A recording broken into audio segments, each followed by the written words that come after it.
Hello guys, welcome back to my YouTube channel biological. तो आज की इस वीडियो में हम पढ़ रहे हैं डीएनए रेप्लिकेशन के बारे में। लास्ट वीडियोस में हमने पढ़ा था, फर्स्ट जो हमारा पार्ट था डीएनए का स्ट्रक्चर पढ़ा था एंड सेकंड वीडियो हमने सुपर कोइलिंग के बारे में पढ़ा था। तो ये टॉपिक आज हम पढ़ रहे हैं डीएनए रेप्लिकेशन। तो इसी में एक टर्म आएगी सुपर कोइलिंग। तो इस टॉपिक को समझने से पहले वो टर्म और डीएनए का जो स्ट्रक्चर है वो जानना बहुत जरूरी है। तो सबसे पहले इस वीडियो को देखने से पहले फर्स्ट एंड सेकंड पार्ट जरूर देखना। तो आज की इस वीडियो में डीएनए रेप्लिकेशन के बारे में हम देख रहे हैं। तो डीएनए रेप्लिकेशन ओवरऑल प्रोसेस जो होता है, मतलब किस तरीके से होता है, तो फर्स्ट हम वो प्रोसेस देखेंगे कि किस तरीके से हो रहा है। उसके बाद हम ये पूरे प्रोसेस के बारे में समझेंगे। तो डीएनए रेप्लिकेशन क्या होता है, मतलब डीएनए का जो हमारा एक स्ट्रैंड होता है, उसी स्ट्रैंड से दूसरा स्ट्रैंड बनना, तो उसको हम बोलते हैं रेप्लिकेशन। जैसे यहाँ पे मैंने एरो से शो किया है कि डीएनए से दोबारा डीएनए बनने की प्रोसेस को हम क्या बोलते हैं, रेप्लिकेशन। एंड नेक्स्ट आता है डीएनए से आरएनए बनना। ये आपने सुना होगा, तो कल आपको कंफ्यूजन ना हो इसलिए मैंने एक एरो के थ्रू आपको समझाया है कि डीएनए से डीएनए बनने के प्रोसेस को हम बोलते हैं रेप्लिकेशन एंड डीएनए से आरएनए बनने की प्रोसेस को बोलते हैं ट्रांसक्रिप्शन। एंड जब आरएनए से प्रोटीन बनता है तो उस प्रोसेस को हम बोलते हैं ट्रांसलेशन। ओके, सो अब हम देखेंगे कि रेप्लिकेशन की डेफिनेशन क्या होती है, कि रेप्लिकेशन का क्या मतलब होता है। DNA replication is a biological process that occurs in all living organism and copies their exact DNA. कि डीएनए रेप्लिकेशन जो है एक ऐसा बायोलॉजिकल प्रोसेस है जो सभी लिविंग ऑर्गेनिज्म में होता है और वो कॉपीज बना लेता है, मतलब उनकी जो पेरेंट डीएनए जो होता है उससे डॉटर डीएनए बनाता है, मतलब डीएनए से डीएनए का जो प्रोसेस बनता है अपनी सेम कॉपी बनाता है। तो उस प्रोसेस को हम क्या बोलेंगे, रेप्लिकेशन। ठीक है, तो उस प्रोसेस को हम बोलते हैं DNA replication. Replication is the process of synthesis of daughter DNA from parental DNA by the enzyme polymerase. एक एंजाइम होता है पॉलीमरेज, काफी सारे एंजाइम्स एंड प्रोटीन होते हैं जो कि इस प्रोसेस को कंप्लीट करते हैं। तो मतलब एक एंजाइम होता है पॉलीमरेज जो इस प्रोसेस को स्टार्ट करता है। तो उससे क्या होता है कि पेरेंटल जो हमारा पेरेंटल डीएनए होता है, पेरेंटल डीएनए से क्या बनता है, डॉटर डीएनए। ओके, तो ये है डेफिनेशन एक होगी और एक ओवरऑल प्रोसेस की डीएनए से प्रोटीन बनने तक के जो 3 प्रोसेस होते हैं उनको कौन सा प्रोसेस क्या होता है, रेप्लिकेशन, ट्रांसक्रिप्शन एंड ट्रांसलेशन। तो ये 2 प्रोसेस जो है वो हम नेक्स्ट वीडियो में पढ़ेंगे। तो आज की इस वीडियो में हम सिर्फ पढ़ रहे हैं रेप्लिकेशन। तो डीएनए से डीएनए बनने के प्रोसेस को हम क्या बोलते हैं, रेप्लिकेशन। तो नेक्स्ट हम डायग्राम के थ्रू समझेंगे कि ये प्रोसेस किस तरीके से होता है। तो हम डीएनए रेप्लिकेशन का प्रोसेस देख रहे थे। तो ये प्रोसेस कहाँ से स्टार्ट होगा, जो हमारा एक मतलब डबल हेलिकल जो डीएनए होता है लीनियर शेप में जब होता है तब ये मतलब प्रोसेस होता है। तो यहाँ पे एक लीनियर डीएनए है हमारे पास, तो यहाँ पे जो होगा डीएनए रेप्लिकेशन का प्रोसेस होगा। तो ये प्रोसेस जो होता है हमारा सेमी कंजर्वेटिव होता है। सेमी कंजर्वेटिव मीन क्या होता है कि लाइक हमारा मतलब डीएनए जो होता है वो डबल हेलिक्स होता है, इस शेप में होता है हमारा डीएनए। तो इससे क्या होता है कि जब डीएनए से लाइक यहाँ से हमारा रेप्लिकेशन स्टार्ट हो रहा है तो यहाँ से एक और डीएनए बनता है। ठीक है, तो उस डीएनए से क्या बनेगा, सेमी कंजर्वेटिव मतलब होता है कि एक पेरेंटल डीएनए स्ट्रैंड होता है। लाइक जैसे हमारा डीएनए जो होता है 2 स्ट्रैंड से मिलकर बना होता है, एक स्ट्रैंड ये एंड एक स्ट्रैंड ये वाला। तो जब हमारा डीएनए की कॉपी बनती है तो उसमें क्या होता है कि एक तो पुराना वाला स्ट्रैंड ही होगा, लाइक जैसे कि यहाँ से हमारा डीएनए का प्रोसेस स्टार्ट हो रहा है, ठीक है, एंड ये हमारा पुराना वाला ओल्ड डीएनए जो होगा वो स्ट्रैंड होगा एंड नया डीएनए का स्ट्रैंड यहाँ से सिंथेसिस होगा।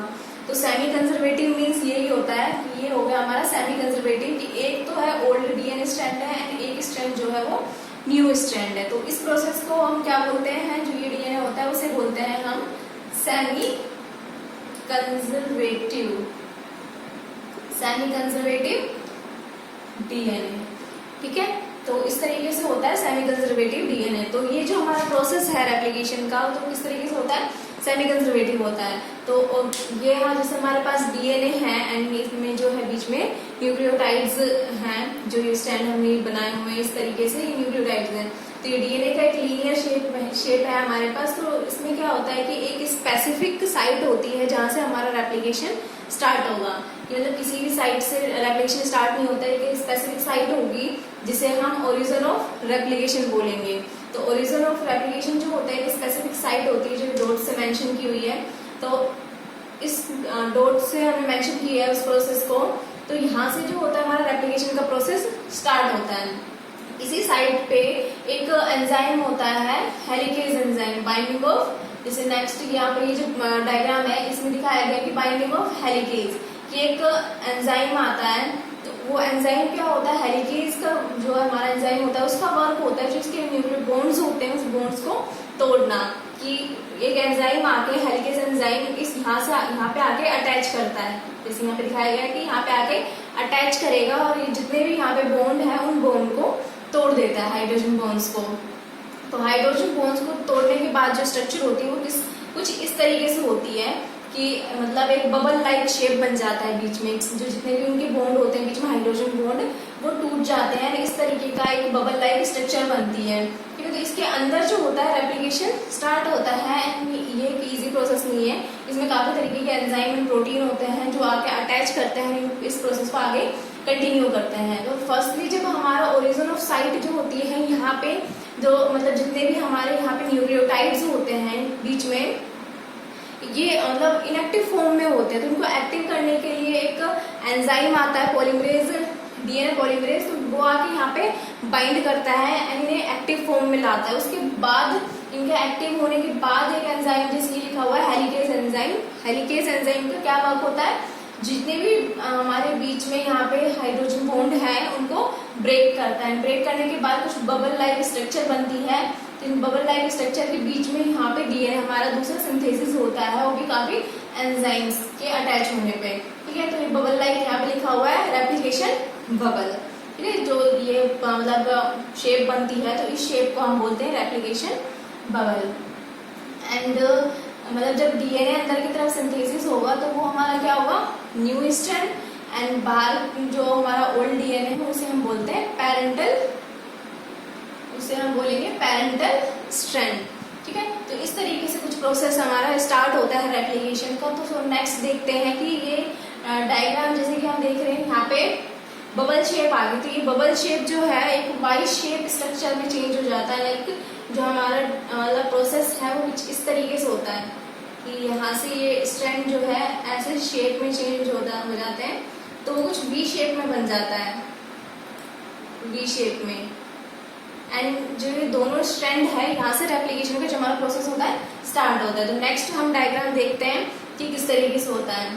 तो हमने अभी स्ट्रक्चर जो इससे पहले स्ट्रक्चर देखा था जिसमें हमारा मतलब डीएनए बबल बना था। तो डीएनए बबल जो होता है वाई शेप में होता है, इसमें मैंने शो कर दिया था आपको कि वो किस तरीके से वाई शेप में आता है। तो उसमें ये फोर्क से हम बोलते हैं, तो ये एक वाई शेप में मतलब ये हमारे स्ट्रक्चर बन जाता है, इसको डीएनए फोर्क बोलते हैं, वाई फोर्क।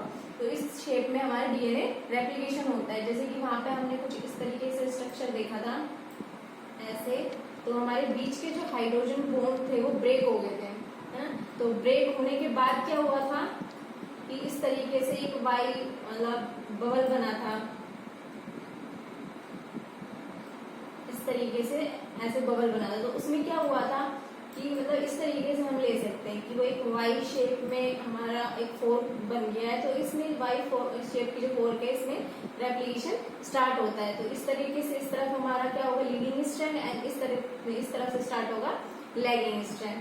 तो इस तरीके से हम इस प्रोसेस को पढ़ेंगे। वाई शेप का जो मैं डायग्राम बनाया है तो इसमें हम पढ़ेंगे, तो इसमें हम पढ़ेंगे ये डीएनए रेप्लिकेशन के बारे में।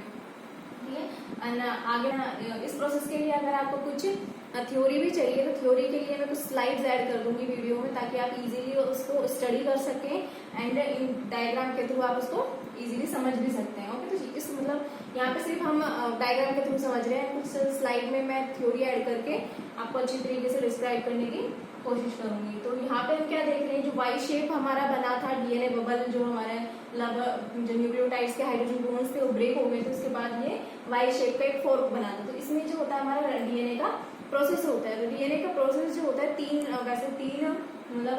तीन पार्ट में होता है, इनिशिएशन, इलोंगेशन एंड टर्मिनेशन।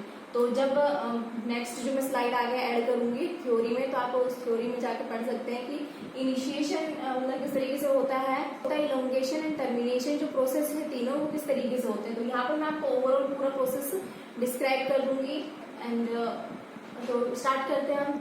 तो हमारा फर्स्ट प्रोसेस कहाँ से स्टार्ट होता है कि जैसे हमारा फोर्क बन गया हाइड्रोजन ब्रेक। इससे पहले जो हमने डायग्राम देखा वहां पे था कि हाइड्रोजन जो हमारे बॉन्ड थे वो ब्रेक हो गए थे, तो इस तरीके का एक शेप बना था। तो इस शेप में क्या होता है कि फर्स्ट हाइड्रोजन बॉन्ड हमारे टूट गए, तो ये हाइड्रोजन बॉन्ड जो है वापस अटैच भी हो सकते हैं। तो उनको रोकने के लिए फर्स्ट सबसे पहले एक मतलब एंजाइम आता है, प्रोटीन आता है, एसएसबी प्रोटीन। तो ये एसएसबी प्रोटीन जो होता है, यहाँ पे जो ये एक सर्कल में मेंशन किए हैं, तो ये होता है एसएसबी प्रोटीन। तो ये एसएसबी प्रोटीन जो होता है इसका क्या वर्क होता है, ये अनवाइंडिंग करता है कि जो हमारे दोनों स्ट्रैंड है दोबारा आपस में बॉन्ड ना बनाए। तो इसके लिए यहाँ पे मतलब एसएसबी प्रोटीन आके बाउंड मतलब अटैच हो जाते हैं ताकि ये दोबारा से मतलब अटैच ना हो जाए। तो एसएसबी प्रोटीन का ये वर्क होता है। ओके, तो इस तरीके से मतलब लाइक यहाँ पे कोइलिंग हुई रहती है। कोइलिंग लाइक हमें बताया था डीएनए का जो मतलब फॉर्म होती है वो इस तरीके से होता है। तो यहाँ पे भी जो स्ट्रक्चर होती है वो इसी तरीके से होती है। एंड वो मतलब ये दोनों जो स्ट्रैंड है, जैसे यहाँ पे ये हमारा फोर्क बना हुआ है, ठीक है, इस तरीके से हमने ले लिया, ये हमारा फोर्क है। यहाँ से इस तरीके से हमारा डीएनए जो है वो सेपरेट हुआ है। कौन सा सेपरेट, किस एंजाइम से सेपरेट हुआ है, हेलिकेज हमारा एंजाइम था। तो हेलिकेज एंजाइम से डीएनए के दो स्ट्रैंड जो है वो सेपरेट हो गए। ओके, सेपरेट हो गए एंड सेपरेट होने के बाद दोबारा अटैच हो सकते हैं। तो यहाँ पे कौन सा प्रोटीन आ गया, एसएसबी प्रोटीन, ताकि ये दोबारा अटैच ना हो। क्योंकि डायग्राम मतलब ये हमारा डबल स्ट्रैंडेड जो होता है उसके थ्रू एक्सप्लेन कर रहे हैं। अगर आपको ये मतलब लीनियर डीएनए इसमें समझ में नहीं आ रहा तो यहाँ पे एसएसबी जो प्रोटीन है वो आकर अटैच होते हैं ताकि दोबारा ये मतलब अटैच ना हो आपस में। फिर उसके बाद क्या होता है कि जैसे जैसे ये सुपर कोइलिंग जो होती है ना, बाउंडिंग होती है डीएनए में इस तरीके की, इस तरीके से। तो जैसे जैसे हम उसको यूँ खींचते जाते हैं दोनों साइड से, जैसे हमने ये दोनों स्ट्रैंड है उसको पकड़ा एंड यूँ खींचा इस तरीके से खींचेंगे, तो ये जो मतलब हेलिक्स है टर्न जितनी हो रही है तो आगे जाके इनमें मतलब स्ट्रेस आ जाती है। स्ट्रेस लाइक मतलब ये फॉर्म जो है ना, टर्निंग पॉइंट जो है वो बहुत ही कम हो जाते हैं।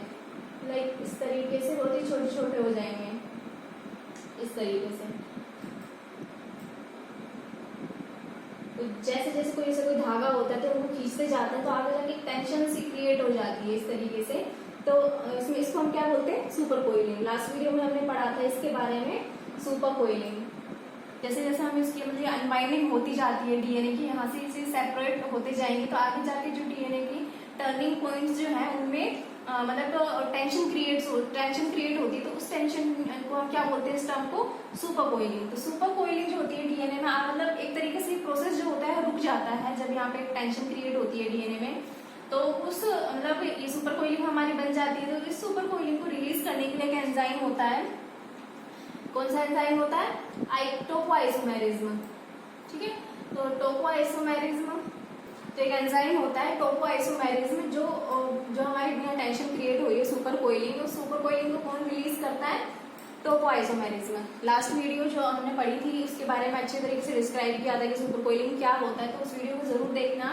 यहाँ पे सिर्फ मैं इतना बता रही हूँ कि सुपर कोइलिंग ऐसे क्रिएट होती है एंड एंजाइम होता है टोपोआइसोमेरिज्म जो उसको रिलीज करता है। मतलब ये रिलीज हो जाते हैं एंड हमारा आगे का प्रोसेस जो होता है स्टार्ट होता है। ओके, तो इस तरीके से यहाँ पे जैसे ये दो जो स्ट्रैंड है डीएनए की, यहाँ पे रेप्लिकेशन का प्रोसेस स्टार्ट होता है। मतलब जहाँ पे जो ये दो फोर्क बने हुए हैं तो ये फोर्क हमारे वही है कि डीएनए का जो ये ऊपर का स्ट्रैंड हो गया, ठीक है, ये डीएनए का स्ट्रैंड है ऊपर का एंड यहाँ पे ये दो स्ट्रैंड बने हुए हैं जिनको हमने सेपरेट किया है, इनके बीच के बाउंड जो है वो ब्रेक हो चुके हैं। तो नेक्स्ट क्या देखेंगे हम कि यहाँ पे दो स्ट्रैंड बनते हैं। फर्स्ट क्या होता है कि मतलब इनकी जो डायरेक्शन होती है रेप्लिकेशन की वो किस साइड में होती है, 5' to 3'। तो 5 से 3' मतलब 5' से 3' डायरेक्शन में रेप्लिकेशन होता है। तो जब यहाँ से रेप्लिकेशन स्टार्ट होता है कि यहाँ हमारा 5' है एंड ये 3' है, तो इसके ये हमारा ओल्ड मतलब ये ओल्ड डीएनए हो गया। तो यहाँ से क्या होगा, न्यू मतलब डॉटर डीएनए जो है वो सिंथेसिस होगा। तो इसमें क्या होता है, इसमें मतलब कंटिन्यूअस प्रोसेस होता है, इसमें डिसकंटिन्यूअस प्रोसेस होता है। लाइक यहाँ पे से 3 डैश है तो यहाँ पे इजीली हमारा 5 डैश हो जाएगा, तो 5 डैश से 3 डैश प्रोसेस होता है, तो ये कंटिन्यूअस प्रोसेस है। और यहाँ पे क्या प्रॉब्लम होती है कि यहाँ पे 5 डैश है, इस स्ट्रैंड में 5 डैश, तो यहाँ पे हम 5 डैश नहीं कर सकते क्योंकि हमारा जो मतलब दोनों सेम नहीं हो सकते, 5 डैश। तो प्रोसेस हमारा कैसे स्टार्ट होता है, 5 डैश से 3 डैश स्टार्ट होता है, तो हमें इस डायरेक्शन से प्रोसेस स्टार्ट करना होता है। तो यहाँ पे आकर एंजाइम जुड़ता है, मतलब कनेक्ट होता है, ज्वाइंट होता है, तो यहाँ पे आके एंजाइम कनेक्ट होता है एंड इस प्रोसेस को स्टार्ट करता है। तो यहाँ से क्या होता है कि डिसकंटिन्यूअस प्रोसेस होता है ये, कि यहाँ पे तो क्या हो रहा है कि यहाँ से इजीली मतलब डीएनए जो है अलग होता जा रहा है, जो ये बाउंडिंग है वो खुलती जा रही है हेलिकेज एंजाइम से, तो हेलिकेज एंजाइम से खुलता जाएगा, ये स्ट्रैंड जो है बड़ा होता जाएगा एंड यहाँ से डॉटर सेल जो है कंटिन्यूअस बनती जाएगी। और यहाँ पे क्या होता है कि जैसे इतना, सबसे पहले क्या होगा कि इतनी बाउंडिंग है, इतना ये बाउंड हो रहा है, तो सबसे पहले ये खुलेगा, तो इतने ही यहाँ से मतलब रेप्लिकेशन स्टार्ट होगा डिसकंटिन्यूअस में, तो यहाँ पे एक एंजाइम आके जुड़ता है, तो इतना जो डीएनए था हमारा यहाँ पे खुल गया, खुलने के बाद इतनी जो है डॉटर डीएनए बना, डॉटर डीएनए के बाद इतना बन गया, फिर उसके बाद इतना और खुलेगा, फिर इतना बनेगा, फिर इतना और खुलेगा, फिर इतना बनेगा, तो इस तरीके से ये डिसकंटिन्यूअस होता है। लाइक इतना बनता है, इतना कि सबसे पहले इतना बनेगा, फिर इतना बनेगा, इतना बनेगा, क्योंकि ये ऑपोजिट डायरेक्शन में बन रहा है, तो जितना खुलता जाएगा उतना जो डीएनए न्यू डीएनए है वो इतना बनता जाएगा। तो इस तरीके से यहाँ पे ये प्रोसेस हो रहा है कि मतलब आरएनए प्राइमर जो है यहाँ पे आके अटैच होता है, तो ये प्रोसेस होता है, फिर आगे डीएनए इतना खुलता जाएगा, ये मतलब छोटे मतलब शेप में ये बनते जाएंगे। तो ये स्ट्रैंड जो होता है हमारा कंटिन्यूअस स्ट्रैंड, उसे हम बोलते हैं लीडिंग स्ट्रैंड, एंड ये डिसकंटिन्यूअस जो होता है शॉर्ट पार्ट में बनते हैं, तो उसे हम बोलते हैं लैगिंग स्ट्रैंड। तो इसमें आपको डिफरेंस समझ में आ गया किस तरीके से यहाँ पे कंटिन्यूअसली जो है वो प्रोसेस हो रहा है, ये खुलता जाएगा सीधा एंड यहाँ से सीधा बनता जाएगा। यहाँ पे क्या है कि जितना खुलेगा सिर्फ उतना ही बनेगा, क्योंकि ये ऑपोजिट डायरेक्शन में हो रहा है। ओके, सो क्योंकि अपोजिट डायरेक्शन लाइक जैसे जितना खुला, फिर उसके बाद प्राइमेज आया एंड फिर ये जो प्रोसेस है स्टार्ट हुआ, फिर थोड़ा खुला, फिर प्राइमेज आया, उसने प्रोसेस को स्टार्ट किया एंड फिर ये आगे का प्रोसेस हुआ। तो इस तरीके से ये लीडिंग और लैगिंग स्ट्रैंड होता है। तो प्रोसेस होता किस तरीके से है, मतलब स्टार्ट होता किस तरीके से है वो हम देखते हैं। तो एक मतलब एंजाइम होता है DNA polymerase, DNA polymerase third. तो डीएनए पॉलीमरेज थर्ड एक एंजाइम होता है, वो मतलब एक रिकॉग्नाइज करता है साइट होगी, एक स्पेसिफिक साइट होगी जहां से डीएनए का रेप्लिकेशन जो है वो स्टार्ट होगा। तो ये जो साइट होती है उसको रिकॉग्नाइज करता है, रिकॉग्नाइज करके यहाँ पे आरएनए प्राइमर जो होता है अटैच कर देता है साइट पे, कि उसने मतलब रिकॉग्नाइज कर दिया कि यहाँ 3 डैश है तो यहाँ पे 5 डैश होगा, तो यहाँ से हम रेप्लिकेशन स्टार्ट कर सकते हैं। तो यहाँ पे क्या होता है कि वो मतलब एंजाइम जो होता है यहाँ पे आरएनए प्राइमर जो होता है अटैच कर देता है। तो आरएनए प्राइमर हमारे प्रोसेस को स्टार्ट करता है। तो आरएनए प्राइमर से क्या वर्क होता है, कुछ मतलब 5 to 10 न्यूक्लियोटाइड जो होते हैं, लाइक इतना कि इतनी सी मतलब एक स्ट्रैंड, एक छोटा सा स्ट्रैंड जो होता है वो यहाँ पे बना देता है, सिंथेसिस कर देता है छोटे से स्ट्रैंड का 5 to 10 न्यूक्लियोटाइड का। तो सिंथेसिस करके मतलब आरएनए प्राइमर जो होता है वो रिमूव हो जाता है एंड उसके बाद क्या होता है कि डीएनए का कंटिन्यूअस प्रोसेस स्टार्ट हो जाता है। कि आरएनए प्राइमर जो होता है वो एक तरीके से प्रोसेस को स्टार्ट करने का वर्क करता है। तो यहाँ अटैच होकर एक छोटा सा स्ट्रैंड बनाता है एंड उसके बाद ये प्रोसेस जो होता है कंटिन्यूअसली स्टार्ट हो जाता है। ठीक है, तो इस तरीके से यहाँ पे होता है कि यहाँ तो अपोजिट डायरेक्शन होगी, 5 डैश नहीं हो सकता, तो यहाँ से रेप्लिकेशन हमारा स्टार्ट नहीं हो सकता। तो इसके बाद जो डीएनए पॉलीमरेज थर्ड एंजाइम है वो रिकॉग्नाइज करता है कि यहाँ से रेप्लिकेशन स्टार्ट हो सकता है, क्योंकि यहाँ 5 डैश है तो यहाँ से इस डायरेक्शन से हम 5 डैश कर सकते हैं। तो यहाँ पे आके आरएनए प्राइमर जो है वो कनेक्ट होता है एंड कनेक्ट होकर इस प्रोसेस को स्टार्ट करता है एंड इस तरीके से जो है ये जो मतलब ये मेंशन किया है इसको आरएनए प्राइमर है ये। तो आरएनए प्राइमर से ये प्रोसेस डिसकंटिन्यूअसली होता है एंड जैसे यहाँ 5 dash to 3 dash, 5 dash to 3 dash, 5 dash to 3 days, इस तरीके से होता है। बट यहाँ पे तो एक हमारा कंटिन्यूअस लीनियर एक डीएनए बन गया, बट यहाँ पे डिसकंटिन्यूअस डीएनए है, तो इस तरीके से तो डीएनए बन नहीं सकता, तो इनकी आगे जाके कोई लिंक कैसे होगी। तो इसलिए क्या होता है कि एक और एंजाइम आता है जिसे हम बोलते हैं लाइगेज एंजाइम, डीएनए लाइगेज। तो डीएनए लाइगेज एंजाइम जो होता है इनके बीच में जो इनको निक बोलते हैं, बीच का जो गैप होता है, तो इन गैप को फिल करने का वर्क करता है। तो डीएनए लाइगेज जो है इन बीच के गैप को फिल कर देता है, तो ये डीएनए जो है एक लीनियर फॉर्म में आ जाते हैं, मतलब कंटिन्यूअस फॉर्म में आ गए, कंटिन्यूअस फॉर्म में आ जाएंगे ये डीएनए। तो ये हमारा ये भी डीएनए कंटिन्यूअस फॉर्म में हो गया एंड ये डीएनए भी कंटिन्यूअस फॉर्म में हो गया। तो आगे जाके ये आपस में इस तरीके से कोइल हो जाएंगे, तो हमारा क्या बन जाएगा डीएनए। जैसे एक तो जैसे मैंने बताया था कि ये प्रोसेस जो होता है सेमी कंजर्वेटिव होता है, तो एक तो ओल्ड डीएनए था हमारा, पहले से ही चलता आ रहा था, तो एक डीएनए एक स्ट्रैंड जो है, एक स्ट्रैंड न्यू सिंथेसिस हुआ था, तो ये क्या हो जाएगा डॉटर डीएनए। तो ओल्ड डीएनए डॉटर डीएनए से जो डीएनए बनता है, तो उस प्रोसेस को हम क्या बोलते हैं सेमी कंजर्वेटिव। तो इस तरीके से जो है दो डीएनए अलग अलग फॉर्म हो जाते हैं, तो इस प्रोसेस को हम क्या बोलते हैं डीएनए रेप्लिकेशन। ओके, सो इस तरीके से पूरा प्रोसेस कंप्लीट होता है। तो आई होप कि आपको समझ में आ गया होगा डायग्राम के थ्रू ये प्रोसेस किस तरीके से होता है। एंड अगर आपको कुछ थ्योरी भी चाहिए समझने के लिए अच्छे तरीके से, तो मैं कुछ स्लाइड ऐड कर दूंगी वीडियो में, ताकि आप इजीली समझ सको एंड अच्छे से इनको डिस्क्राइब कर सको कि ये प्रोसेस होता है किस तरीके से। तो अगर आपको मेरी वीडियो पसंद आई है तो वीडियो को प्लीज लाइक करना एंड मेरे चैनल को जरूर सब्सक्राइब करना। Thank you so much guys.